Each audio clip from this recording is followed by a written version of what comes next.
for reinforcement for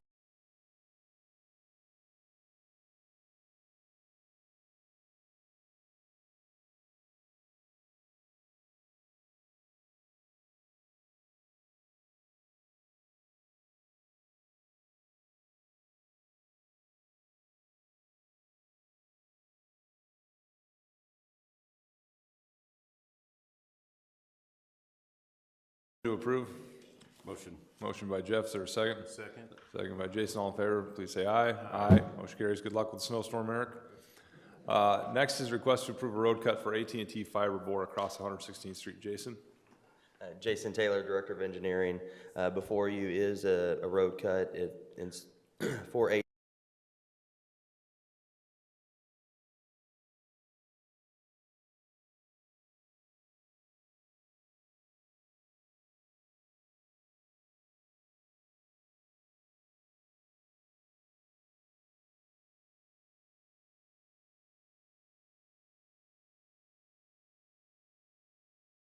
So Jason, when we're repaving and repurposing roads, are we checking the conduits so this doesn't occur going forward, collapsing up and such? Whenever we do the resurfacing of on our projects, we do not do the conduit. I mean, it's their responsibility to own, maintain, operate, and knowing exactly where their conduit is on a resurface project is more difficult because we don't actually do the utilities because we aren't excavating on those projects. If there is excavation that needs to occur, we will call in utility locates and identify where they're located so that we can do maybe potentially what you're talking through. Yeah. And one thing on this one, whenever, if you recall, doing potholing, that's where they just do a small circle of about 8 inches diameter and pothole the pavement, and then they replace it back with an epoxy fill. I guess my only point on all these consistently is ensure that we have solid maintenance of traffic and limit the impact to the commuter. And then secondly, you know, and it goes without saying, but that's our asset that they continue to cut holes in and just make sure that it gets brought back to its original state. I mean, that'd be really it from my perspective. Yeah, and on the MOT aspect, we are going to require them to do from a 9 to 3 lane restriction, nothing during the AM or PM peak hours. And we will review the maintenance of traffic, not just on the plans, but out in the field as well. Okay. Is there a motion to approve? Motion. Motion by Jeff, is there a second? Second. Second by Jason, all in favor, please say aye. Aye. Motion carries. Thank you, Jason. You. Next is a request to approve professional services agreement with Veteran Health Indiana. Good morning, Sarah Sanquist, Director of Parks and Recreation. Before you is an agreement with Veteran Health Indiana to provide a cohorting program at the Maker Playground. There's funds attached that will cover a couple months of membership for the members that come, as well as a facilitator. And we are seeking approval on the agreement. It's a 2-year term. Great. Sounds like a great program. Excited to see it be implemented. I'll make a motion to approve. Is there a second? Second. Second by Jason. All in favor, please say aye. Aye. Motion carries. Thank you, Sarah. Next, we will move on to a request to approve professional services agreement with Elevate. Sarah Sanquist, Director of Parks and Recreation. Before you is an agreement with Elevate. They will provide PR and marketing services for our ticketed concert series this summer. We've worked with them for a couple years now. They do really good work. They have great connections within this specific industry, which is why we have sought to work with them to expand our PR capabilities. Any questions for Sarah on this? So any sneak peeks to the summer concert series? Talking about PR? I don't have any yet. Not ready to announce? Free PR. This would not be the venue in which we'd roll that out, Right. I don't think. Seeing no other questions, is there a motion to approve? Motion to approve. Motion by Jason, is there a second? Second. Second by Jeff, all in favor, please say aye. Aye. Motion carries. Thank you, Sarah. Thanks. Next is a request to approve agreements for on-call inspection for sanitary sewer construction. Jason? Thank you, Jason Taylor, Director of Engineering. Before you is a request to approve the on-call for the inspection on the sanitary, and this is specifically focused on our newly acquired HSE district. And what the approach that we're taking is we have RFP'd and selected 2 consultants, Christopher Burke and RQAW. And we are going to maintain the same approach that HSE did previously, where we pass the 8% of the sanitary construction costs along to the developer contractor for the inspection. So this is technically a net zero contract with the city and the consultants because it's being paid for as a requirement for the work. Any questions for Jason? Seeing none, is there a motion? Motion. Motion by Jeff, is there a second? Second. Second by Jason, all in favor, please say aye. Aye. Motion carries. Moving on to a similar contract for development plan and right-of-way permit review. Jason?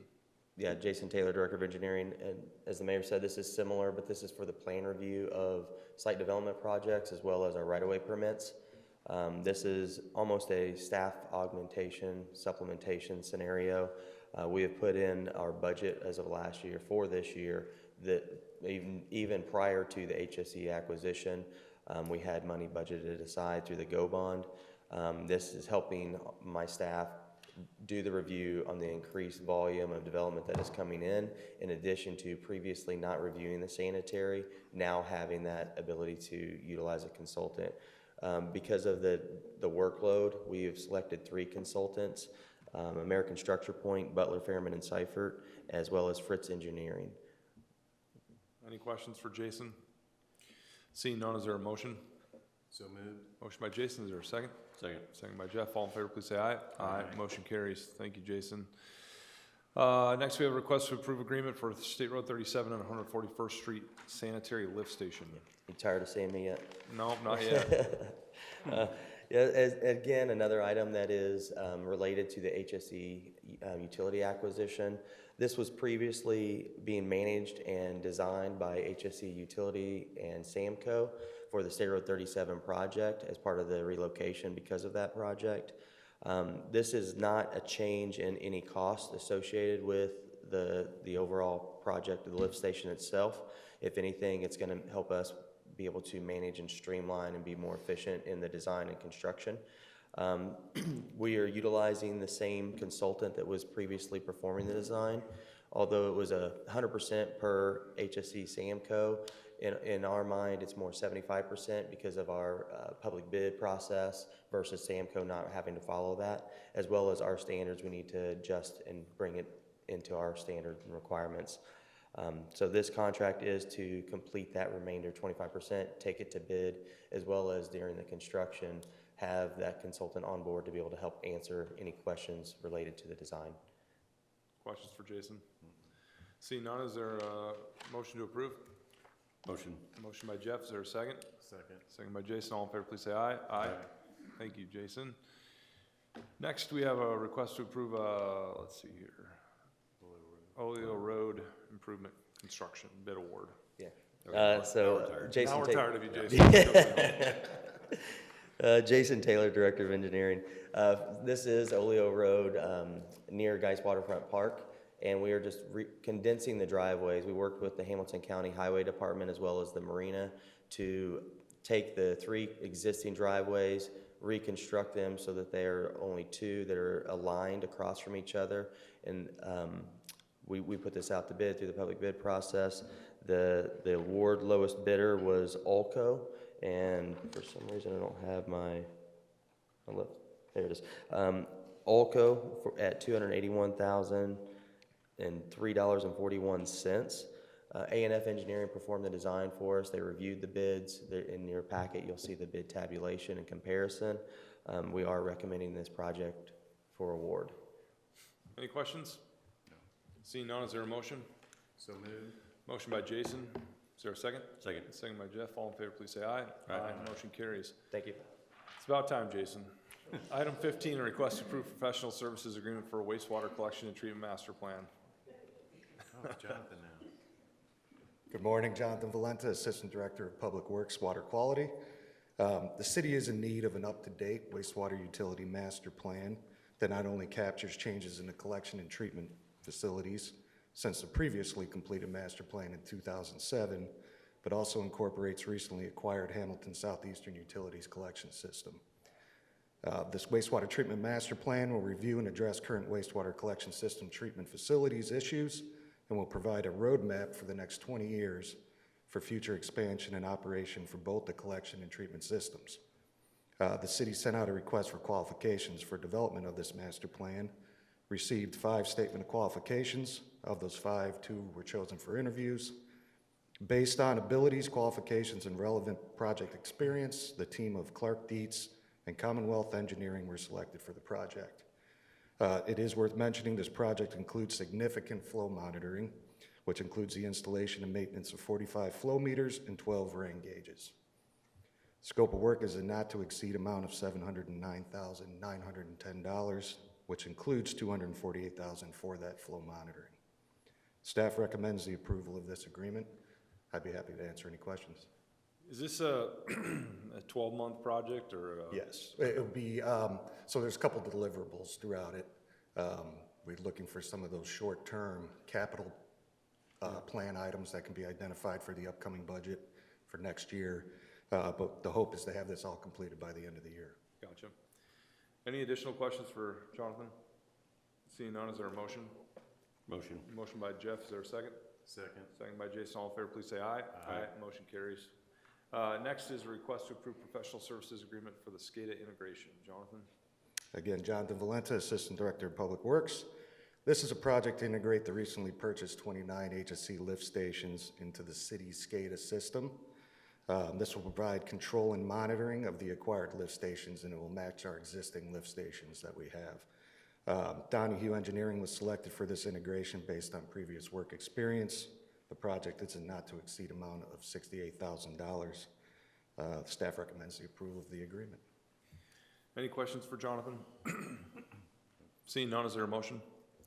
Motion. Motion by Jeff, is there a second? Second. Second by Jason, all in favor, please say aye. Aye. Motion carries. Thank you, Jonathan. Next, item 17 is request to approve escrow agreement and first declaration for the Edge Garage. Megan? For the record, Megan Baumgartner, Director of Economic and Community Development. This is an item related to the Edge mixed-use building off of 116th and Lantern Road. For all of these projects, we have garage covenants and declarations, and within this Edge document, we had established the need for an escrow account to deposit capital reserve funds for a variety of different reasons. That was never actually established, so this item is to establish that account with First Internet Bank, and then an amendment to the declarations and covenants to align the escrow agreement with the covenants requirements. Any questions for Megan? Seeing none, is there a motion? So moved.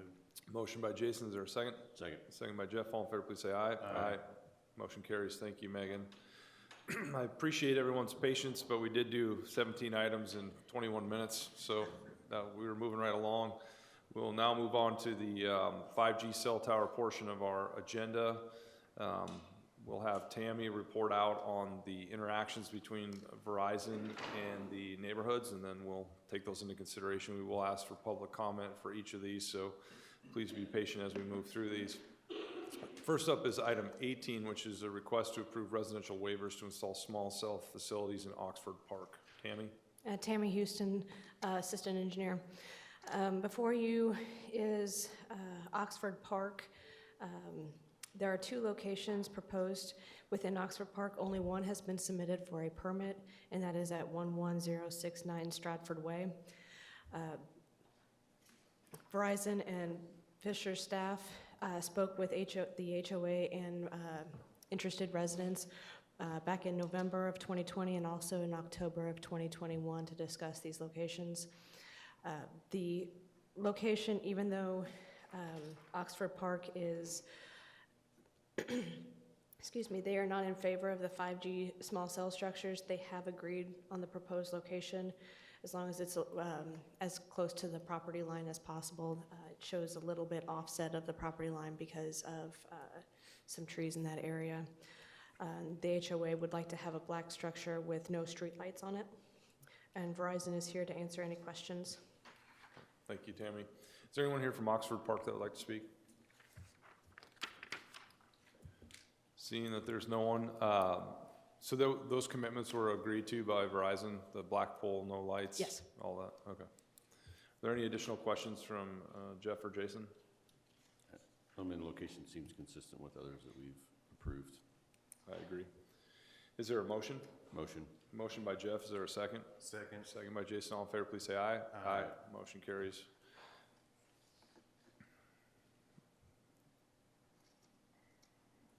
Next, we will move on to a request to approve residential waivers to install small cell facilities in Fonsbrook Woods.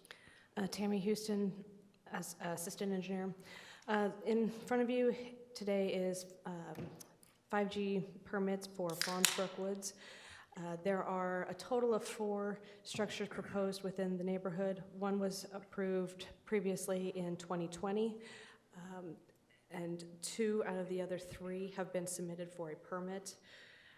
12956 Fons Ridge and 13013 Fonsbrook Drive. Verizon Fisher staff had a call, 2 calls with residents in Fonsbrook back in October and November of 2021 to discuss the 3 remaining locations within Fonsbrook. Which one did we approve, Tammy?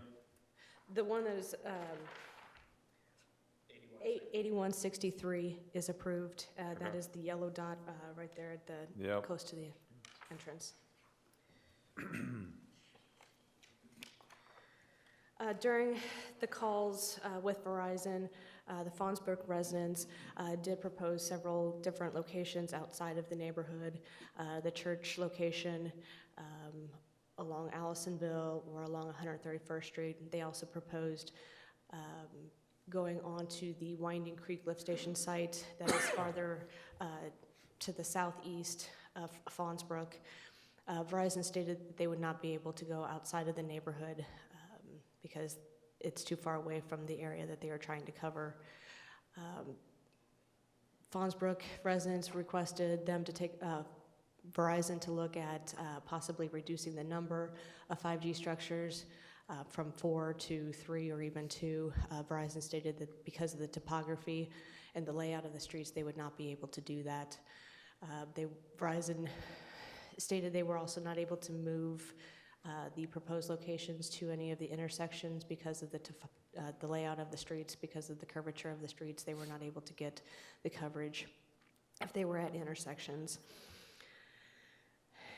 There was no consensus on any of these locations with the residents. 13013, there was some discussion on a possible gas line conflict. Verizon and the adjacent resident both had utilities called out. The gas line was marked in at both times.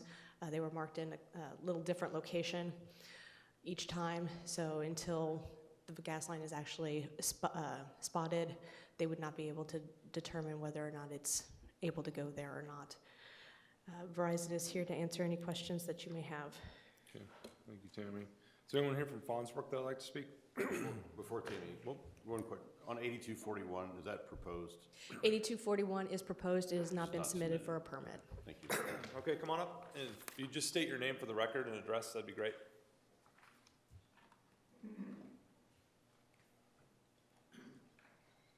My name is Joanne Lutz. I live at 12952 Fons Ridge, and the tower at 12956 is in my front yard.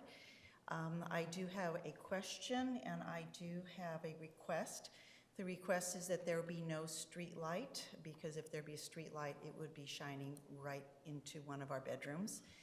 And the question that I have is, if someone else comes in, like T-Mobile or somebody else that wants to put in a 5G tower, if that's the prime spot, are we going to have 2 towers in our front yard? Or what is any proposed response by the city of Fishers about that? That's a great question. It's actually not a city of Fishers law, that's a federal law. And it prohibits us from denying them based on, I think they have to Right. be, is it 50 feet apart, Chris? So we could require them to be 50 feet apart, but no further apart than that. I think, correct me if I'm wrong on that, Chris. So the best we could do is require them to space it 50 feet away from the current pole under federal law. Okay, okay. So I can't guarantee that there wouldn't be another tower. I can only guarantee that it wouldn't be within 50 feet of the current pole. Okay, all right. That's the only questions that I have. I Yeah. know that there are other members of my neighborhood that have questions. Sure, Or do yeah. you have questions for me? Do you have any questions? Jason? Nope, I think that's it. Thank you, ma'am. Thank you. Thank you. Other questions? They could. Well, Yeah, Jim Reinhardt at 13011 Fonsbrook Drive. Thank you, Mayor. Thank you, Board, for hearing us out. I sent a pretty lengthy email, and it was late last night, so sorry it was not early enough to make it up there, but I do have some exhibits and stuff that if you guys don't mind, I may bring up to you to take a look at.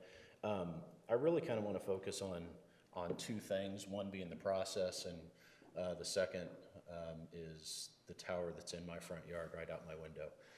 So from a process standpoint, I know this is ideally set up with HOAs in mind, because that hits probably 90+% of the communities around here, but we don't have an HOA. So when we rely on notification and things like that, it's if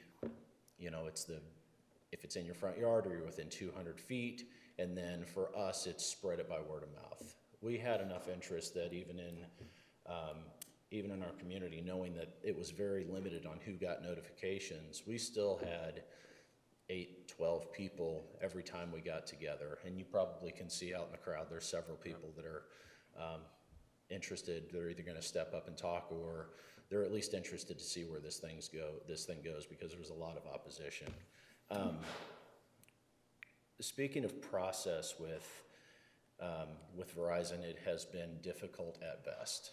And I'll say we have had a couple meetings.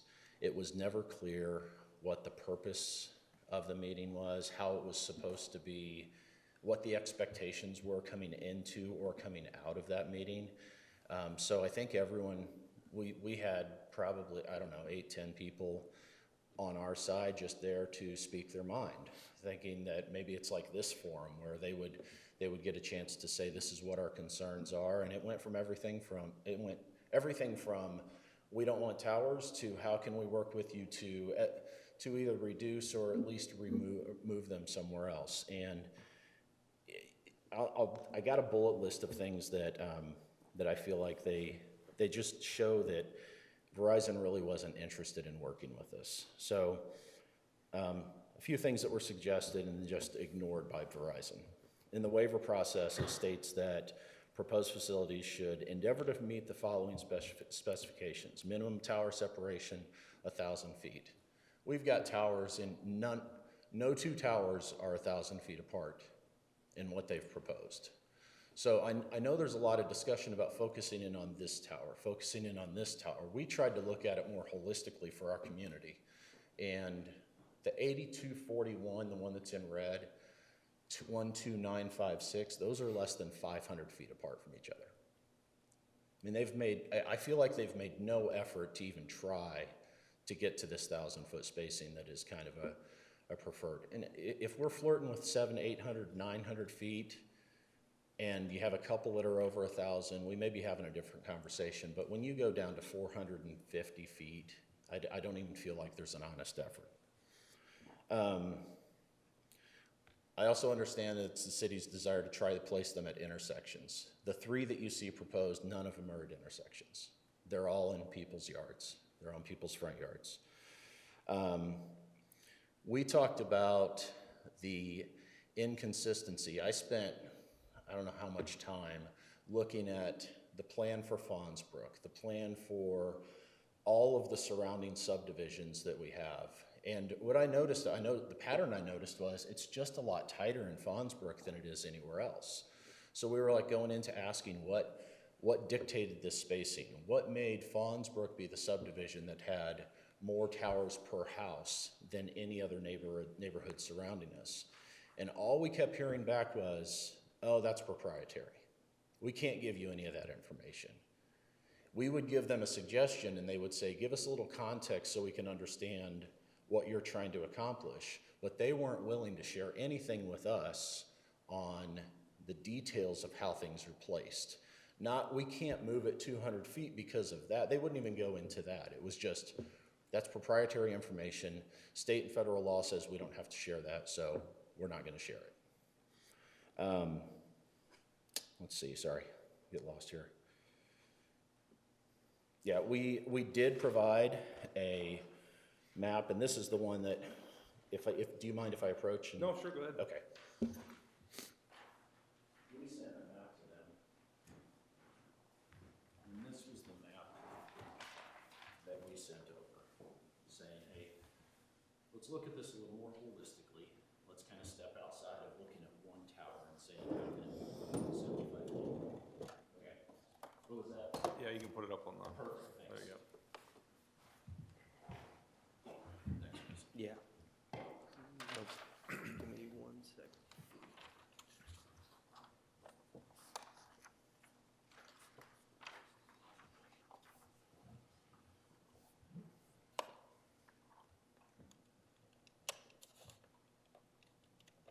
I don't know if you can see it very well.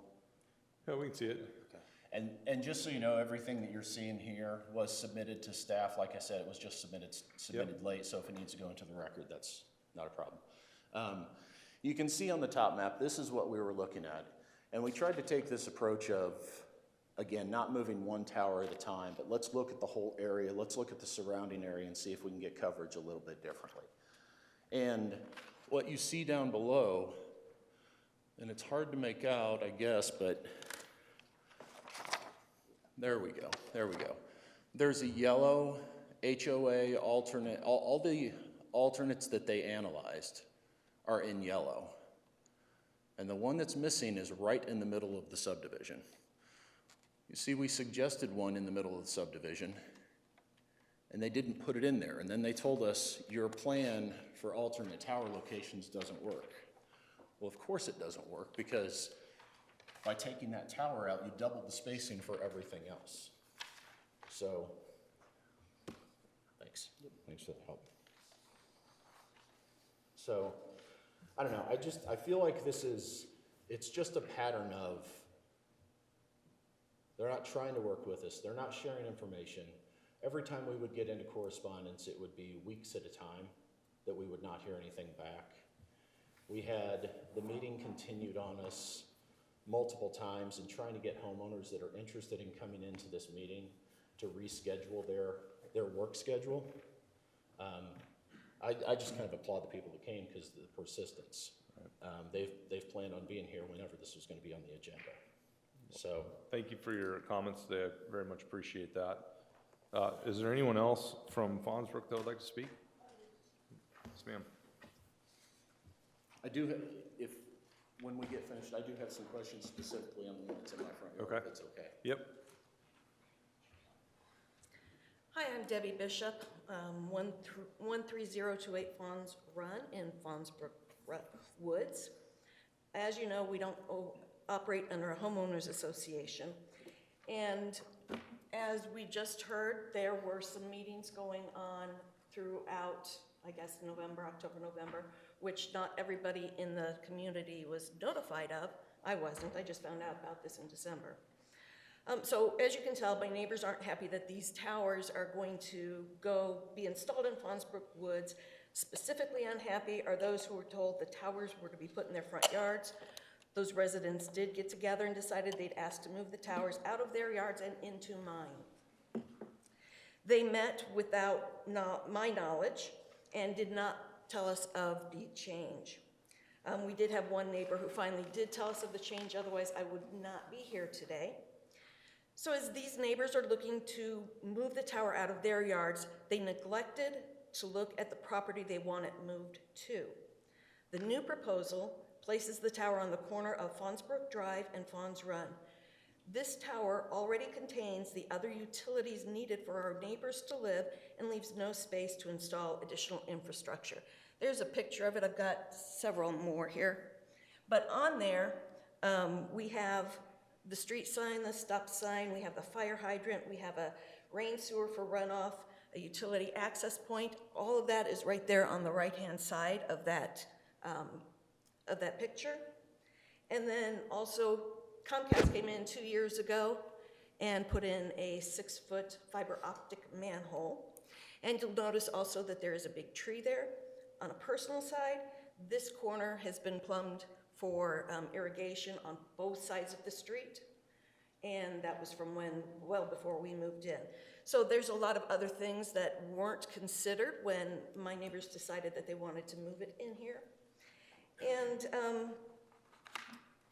let me change my page.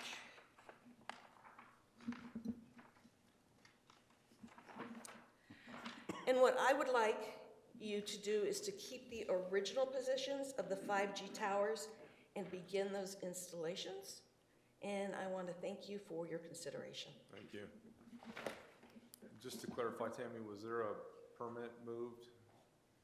No, there was a suggested location for us to look at, but they stated they were not able to move to that location. Okay. So to be clear, this this is not on her property, is that? No.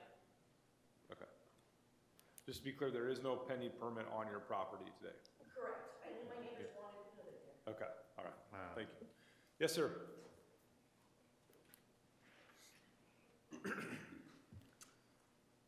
My name is Chris Chop, 12968 Fawns Ridge, adjacent to the 12956 proposed tower location. First, just want to thank the board for the opportunity. I know you guys did a lot from a state level to even have an opportunity to review this in the first place. So I appreciate that. There's no better way to start a Tuesday morning, I can tell you.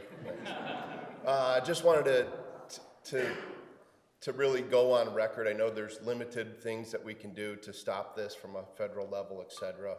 But just wanted to go on record as saying we're adamantly opposed to the tower locations. Primarily, wanted to point out that, as Jim stated earlier, Verizon's been basically unwilling to explore any additional ideas or opportunities. And to my neighbor's comment, Debbie, no additional sites were ever even offered from Verizon's perspective. So to communicate anything other than that, it never got to that point to communicate. I think what we as a neighborhood were proposing to Verizon was simply to, explore alternative locations. This tower site specifically is, as Jim mentioned, less than 450 feet away from another tower on the main street. They also are unwilling to look at that pump station, which would have resolved numerous neighborhoods' concerns about tower locations. And then, of course, the significant negative impact on property value by having this tower right in front of your house or adjacent to your house. And the last thing I wanted to go on the record as stating is just that we, as my other neighbor stated, we're adamantly opposed to any lights being added to whatever poles do get put into our neighborhood if that happens. Thank you, sir. Anyone else from Fonsbrook? All right, I want to make a few comments, sir, before you jump up. And I am not supportive of any of these locations. They don't fit the criteria that we've given Verizon over the last several months, if not going on a year, where we've tried to put these in common areas or intersections. None of these permits are anywhere near intersections or common areas. They're smack dab in the middle of residential areas, in front of people's homes. And I'm not going to demonize Verizon about that. That may be just the logistics of the topography and such. So I'm not going to comment on their motivations or lack of motivation to move it elsewhere. But to me, this neighborhood in particular, there's just none of these would fit our criteria for where we would normally say, yep, it seems like this is a lesser evil or an optimal place to put these. And I think in good faith, we supported the first permit that went in here because it did fit our criteria, but these don't seem to, from my perspective. And I don't know, board, if you have other thoughts on that. So my inclination is to would you like to speak, sir? Sure. Verizon's legal counsel, for those who are not aware, don't come to these every week. I too look forward to starting my Tuesday morning with you, Mayor. I so know, appreciate it. we're getting to know each other quite well. For the record, Russell Brown with Clark Quinn Law Firm. I want to answer a couple specific things, then I want to go on record with one objection. So, Sure. As it relates to Verizon's unwillingness to consider alternatives, I would object to that statement as it relates to one site specifically, which is later on your agenda today, which is a site that we did work with to relocate that's going on, a lift station. That's for another neighborhood. Just, you know this. I presume that the neighbors have heard this from Verizon personnel as well. These are directional. They are intended to provide very narrow areas of coverage. And so most of the locations, not all, and I'll be frank, the proposed location in this woman's yard, I don't have any analysis about why that wasn't considered or if it was considered.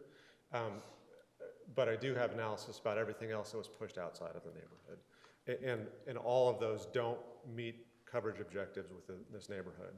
And you know, our objection to the criteria utilized in locations like this is by establishing those or utilizing those criteria, that forces Verizon to, that we believe that effectively prohibits coverage from being provided in this area.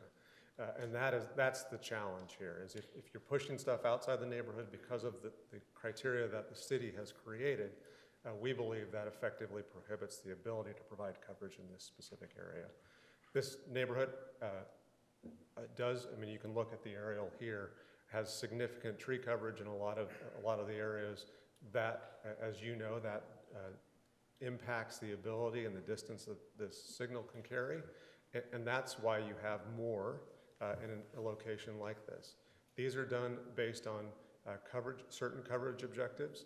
Those include both what is anticipated to be current and future demand for this service, and that's the criteria that's being utilized in this neighborhood. So the analysis has been completed that there believes to be significant coverage objectives in this neighborhood. That's why you have more, combined with the existing challenges. You have significant tree coverage, and all of those materials create degradation. I understand your position. I understand that you are trying to balance the interests of the people behind me, as well as the needs of the technology together. But we would object to any criteria which effectively prohibits the ability to provide service in this neighborhood, and we believe the criteria espoused for this specific location does just that. Thank you. Jeff? So to respond to that, I think the challenge and frustration is we feel like we've kind of established our criteria and are pretty consistent with that. And when we do ask questions about coverage and moving things, we get the similar answers that the homeowner gets, which is, well, that's proprietary, we can't share that information. And so it's very difficult for us, it makes it very difficult for us to try to work with you. And I think that's the frustration that we have, and I sense that the homeowners have the same frustration. The homeowner, this is a consistent conversation that we have at these meetings, and so it's been a very difficult process for us. Well, and I certainly, I don't question the motivations of Verizon. I think you do have your criteria, and you need to put these in the most optimal location possible. And where appropriate, I have seen you compromise where you can, and other times where you cannot or are not willing to do so. I think we, as Jeff stated, are also trying to balance the interests of the homeowners and not having an adverse impact on an individual homeowner for the betterment of a particular company. And I think we've done that as well as possible, having approved the significant portion of 5G cell towers that have come forward. And I think this process has afforded an opportunity for us to find solutions in the least adversarial way possible. But in this particular case, I don't find it in the best interest of the community to have individual homeowners impacted adversely due to the fact that your technology can't necessarily optimize itself in the locations that we've suggested. So again, I'll make a motion to deny these permits. Is there a second? Second. Second by Jeff. All in favor, please say aye. Aye. Motion carries. So these permits are denied as of today. Moving on to the next neighborhood. And I want to make one comment to the neighborhoods here, just so you're aware. Under Indiana law, there's no prohibition for a 5G cell tower company to come back and file another permit. So just to be clear, we may have denied this permit, but Verizon may come back and find a different path forward and bring that forward again, and you will be notified accordingly if that were to occur. So just be aware of that fact if that were to happen. Can I just Yes. add one thing? Yep. So a lot of people still had, you know, some ideas that they wanted to say. Now, obviously, we don't want to overload the process from here. Yeah. We're obviously content with it. We do want to have the opportunity to come back with information. Yes. In, you know, whether it's reiterating or bringing new information that we spent a lot of time kind of putting together. So if we're just given that opportunity, Yeah, sure. I mean, certainly coordinate with McKinsey or Tammy to provide that information. And if, again, if these towers come back up in your neighborhood, you'll be afforded the same opportunity you were today to speak your mind and your concerns about a specific permit moving forward. okay, what would you think, odds-wise, that we're gonna be in the same situation 6 months from now? I don't know. That I don't know. That would be up to your Verizon legal counsel, you know, whether we're in court or whether we're having this discussion. I don't know. This is all new frontier for all of us, to be frank with you. So I would just stay tuned and know that we'll try to do our best to notify anyone who's directly impacted. Great, thank you for your time. Thank you, guys. Moving on to the next neighborhood. We have Berkeley Grove. Tammy? Tammy Houston, City of Fishers Assistant Engineer. Before you is one location within Berkeley Grove that is being proposed for a permit at 10738 Briarstone Lane. This location was presented before the board last year in, I believe it was in November. This is 10738? Yes. This location, the last board meeting, this was presented at, the board had suggested moving to the north. As you can see, to replace one of the wooden bollards. The HOA has requested that that not be approved, as they believe that the structure will take away from the look of the retention pond whenever they're entering from Meadow Ridge Lane. It'll be looking directly into the structure. The HOA suggested moving it to the north. Verizon stated they would not be able to do so. There was another location that Verizon came back with late last week, moving it farther into the neighborhood to an intersection. The HOA has not had a chance to vet that location yet. Thank you, Tammy. Is there anyone here from Berkeley Grove that'd like to speak? I personally struggle with not approving this tower. This does fit the criteria that we've asked for time and again, and Verizon's willingness to incorporate it into the bollards, what have you, seems like a reasonable approach. I don't see how this is not consistent with the criteria we've put forward. I don't either. I mean, Verizon's accepted our alternative, is my assumption. Yeah, I mean, I guess look, I'm perfectly comfortable with this. If you have an alternate and better location, but it moves it into the neighborhood, that obviously concerns us. Yeah, I would tell you, I think you'll be less happy with the alternative location than you would with this location. I don't see how any individual homeowner can claim an adverse impact by having this here. Is there a motion? So I'm clear, our alternative is where the permit's being applied for. The permit that is being applied for right now is at the blue dot. So it hasn't been accepted. So the board, you had suggested the first alternative within the bollards at the last meeting.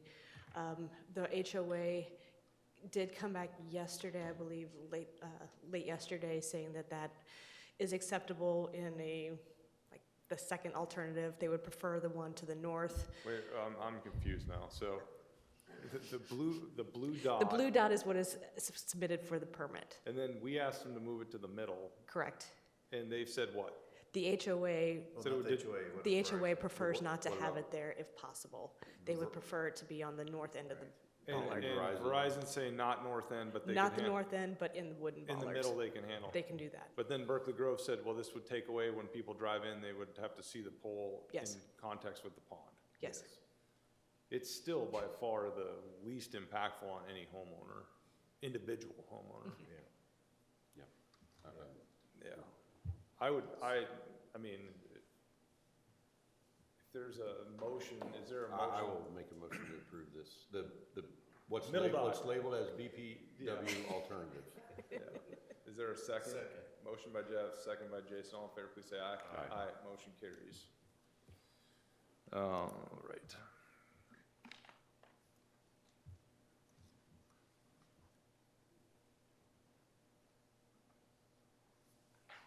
Next is Morgan Meadows.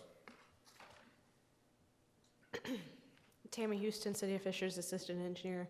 Before you is one location within the Morgan Meadows neighborhood.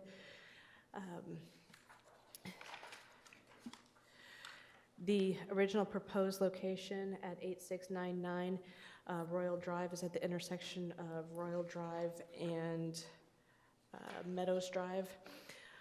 The last board meeting this was presented at, the board requested that this be moved to the, potentially be looked at to move to the northern intersection of Francis Street and Meadows Drive. Verizon stated that they were able to do that. The only thing on this, and this is probably Tammy from our side, did we coordinate on light color or a color of the pole and the lights? Since in this area, we would probably do green, but we can do black. Either way. I don't know, Jason, just as we think about our streetscape down there, whatever that needs to be, because there's no HOA in that area necessarily. That's more of a downtown scenario, so whatever that needs to be. But I appreciate Verizon's willingness to move it, and it seems like an appropriate location. I'll make a motion to approve. Anybody here? Oh, I'm sorry. Yes, is there anyone here on this item? Thanks, Jeff. I'll make a motion to approve. Is there a second? Second. Second by Jeff. All those in favor, please say aye. Aye. Motion carries.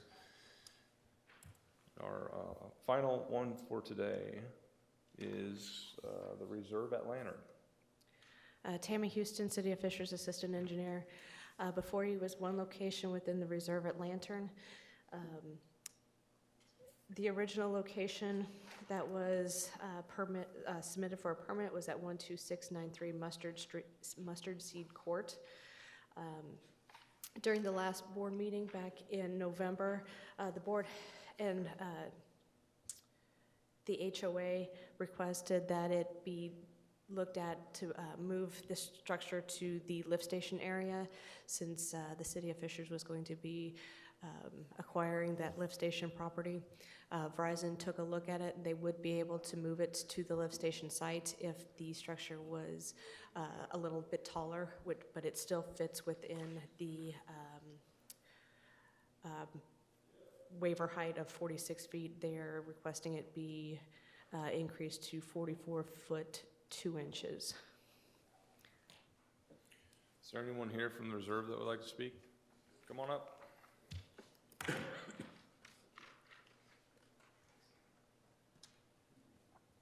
Yes, Jeff Pratt at 12699 Mustard Seed Court, representing the HOA. The gentleman, David Ayers, who spoke last time, is traveling today, and my wife, who's actually on the board, has laryngitis, so you get me today. Mostly, we just want to clarify, we appreciate Verizon's willingness to look at the alternative location, and we really appreciate this board and their efforts to encourage Verizon to look at this site, as the lift station is a much more attractive location for this.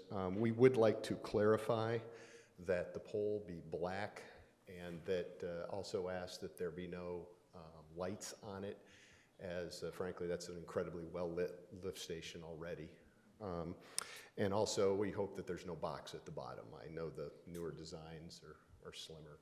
So that would just be a request from our end, and again, appreciate the assistance and the help on the process, and I hope you can find a solution in Fonsbrook across the creek from us. Yeah, thank you. And good luck on the snowstorm. Thank you. So just to confirm, black is not an issue, and the box is incorporated into the pole now? So there wouldn't be a separate box to be in the pole? No need for a light. Okay. Well, we want to profusely thank Verizon for their willingness to entertain a different location. The only question I have on this is, since it's, this is a legal question in the weeds probably, Chris, but it's the utility owns it. Is that still viewed as public right of way, so there's no easement requirement or anything like that? It's just city And property? we'll work with them to the extent with our utility property that's on there. Okay, perfect. All right. Is there a motion to approve? So moved. Motion by Jason, is there a second? Second. Second by Jeff, all in favor, please say aye. Aye. Motion carries. That concludes our 5G cell tower session for today. Is there anything else on the agenda, Chris, that we need to add? Seeing no additions, is there a motion to adjourn? Motion. Motion by Jeff, is there a second? Second by Jason, all in favor, please say aye. Aye. Meeting adjourned, thank you.